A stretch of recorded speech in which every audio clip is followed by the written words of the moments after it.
ഇന്ന് നമുക്ക് കഴിക്കാനായിട്ട് സദ്യയിലെ വിഭവങ്ങളെല്ലാം കൂട്ടിയുള്ള ഒരു ലാവിഷായിട്ടുള്ള ഒരു ഊണാണ്. ആദ്യം നല്ല ചൂട് ചോറും കൂടെ നല്ല പരിപ്പ് കറിയും കൂടെ കൂട്ടി ചേർത്ത് ഇളക്കി അതിലോട്ട് ലേശം പപ്പടവും കൂടെ ചേർത്ത് നന്നായിട്ട് ഇളക്കി കുഴച്ച് ഒരു വാ കഴിക്കുമ്പോൾ കിട്ടുന്ന ടേസ്റ്റ് അയ്യവ. എന്നിട്ട് നമ്മുടെ ചോറും പരിപ്പും സാമ്പാറും കൂടെ പപ്പടവും ഒക്കെ ചേർത്ത് നന്നായിട്ട് ഇളക്കി കുഴച്ച് യോജിപ്പിക്കുക.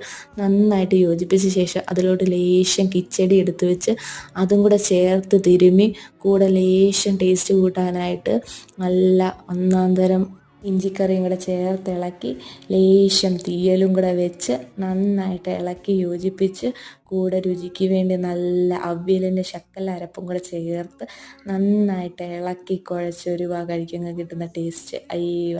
അങ്ങനെ സദ്യ കഴിച്ച് അവസാനം വരുമ്പോഴേക്കും ബാക്കിയുള്ള ചോറിലോട്ട് മിച്ചമുള്ള എല്ലാ കറികളും കൂടെ അങ്ങോട്ട് മിക്സ് ചെയ്യണം.